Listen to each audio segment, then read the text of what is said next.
ఇక జాతీయ అంశాల్లో ఇవాళ ఒక రెండో అంశం మీద చూసుకున్నది ఏంటంటే రీసెంట్గా Kerala government it has approach supreme court ఈ బారోయింగ్స్ మీదేమో అంతాను కేంద్రం ఒక ఇది పెడుతోంది, లిమిటేషన్స్ పెడుతోంది, అడ్డుపడుతోంది.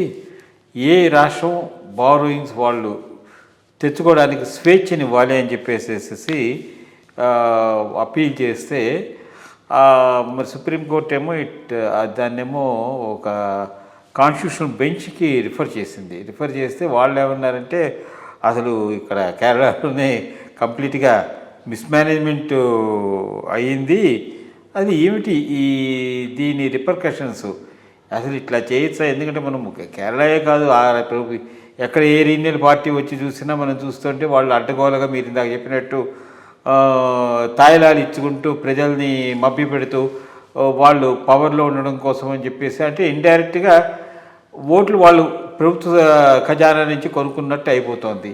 అసలు ఇట్లాంటి దాని మీద మనం ఒక నియంత్రణ పెట్టడం మంచిదై అవునా కాదా? Can the Kerala government claim to borrow funds without any limitations అనేది కరెక్ట్ అవునా కాదా? అప్పుడు దేశం ఇటుకేసిపోతుంది అనే దాని గురించి మీ యొక్క అభిప్రాయం. ఈరోజు కూడా రాష్ట్రాలు అప్పులు చేయటం మీద ఎటువంటి నిబంధన లేదు. ఫస్ట్ థింగ్ అదే. ఒకే ఒక చోట ఈ నిబంధన అమల్లోకి వస్తుంది. నాకు తెలిసి అది ఆర్టికల్ 360 అనుకుంటాను, ఇఫ్ ఐఎమ్ నాట్ రాంగ్, కాన్స్టిట్యూషన్లో.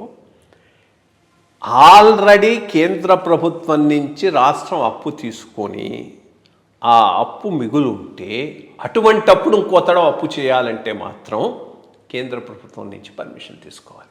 సింపుల్గా నువ్వు కేంద్రం నుంచి ఎటువంటి అప్పు తీసుకోలేదు, ఎవరికి రుణపడి ఉండలేదు అంటే రాష్ట్రాలు తమంతట తాముగా అప్పు తీసుకోవటానికి కేంద్రం నుంచి ఎటువంటి నిబంధన లేదు.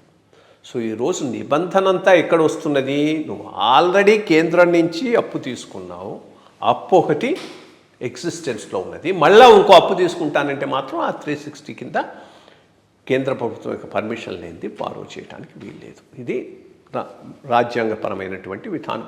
దీంట్లో ఎటువంటి తప్పు లేదు. రేపు కాన్స్టిట్యూషనల్ బెంచ్ అయినా కానీ దీన్ని సపోర్ట్ చేస్తుంది, కానీ దీన్ని నెగిటివ్ చేసే అవకాశం లేదు. ఎందుకంటే కేంద్రం నుంచి తీసుకున్నప్పుడు అది కట్టకుండా మళ్ళా తీసుకుంటామంటే తప్పకుండా కేంద్రం పర్మిషన్ తీసుకోవాల్సినటువంటి అవసరం అయితే ఉన్నది. ఈ రాష్ట్రాలలో ముఖ్యంగా పంజాబ్, వెస్ట్ బెంగాల్, కేరళ విచ్చలవిడిగా మొదటి నుంచి అప్పులు చేస్తున్నాయి. ఈరోజు కొత్తగా చేసినవి కావు. కొత్తగా తయారైన పుంగవులేమో మన తెలంగాణ, ఆంధ్రప్రదేశ్, వీళ్ళు ఇప్పుడు విచ్చలవిడైనారు. ఇవి ఎప్పటి నుంచో విచ్చలవిడైనాయి. కాబట్టి ఆ రెస్ట్రిక్షన్ అయితే తప్పకుండా ఉన్నది, అవసరం కూడా. ఎందుకంటే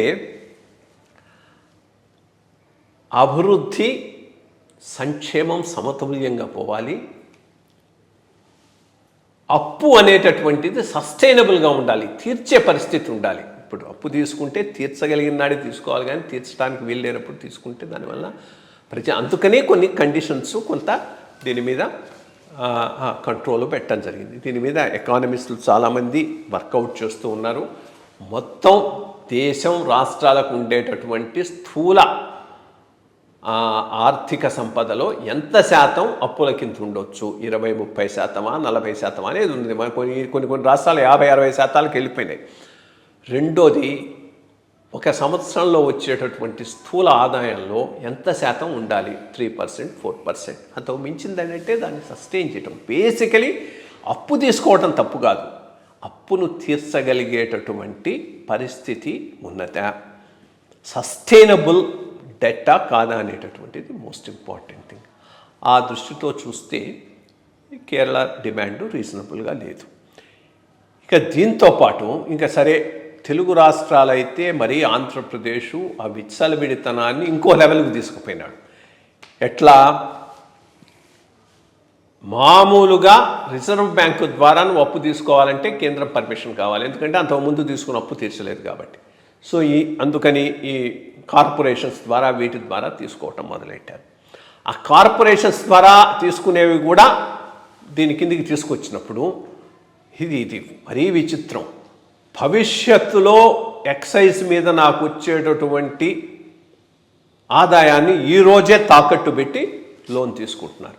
మరి అది ఎవడు ఎందుకని కోర్టులో క్వశ్చన్ చేయలేదో నాకు అర్థం కావట్లేదు. కోర్టులో క్వశ్చన్ చేస్తే తప్పకుండా అది పోతుంది. సెంట్రల్ గవర్నమెంట్ వాటి మీద కూడా దృష్టి పెట్టాల్సినటువంటి అవసరం ఉంది. ఇప్పుడు కేరళది ఏదైతే కోర్టుకు పోయిందో అది లీగల్గా ఆర్బీఐ ద్వారా తీసుకుంటామన్న రుణాల మీద పరిమితి. బట్ లీగల్గా ఆర్బీఐ ద్వారా తీసుకోకుండా మన ఆర్థిక అరాచకానికి అలవాటు పడినటువంటి ఆంధ్రప్రదేశ్ వంటి రాష్ట్రాల్లో పూర్తిగా దీనిని పక్కన పెట్టేసి భవిష్యత్తులో వచ్చే ఇన్కమ్ను ఈరోజు కుదవబెట్టి అప్పులు తీసుకుంటూ ఉంటే వాళ్ళని ఏం క్వశ్చన్ చేయకపోతే ఎట్లా?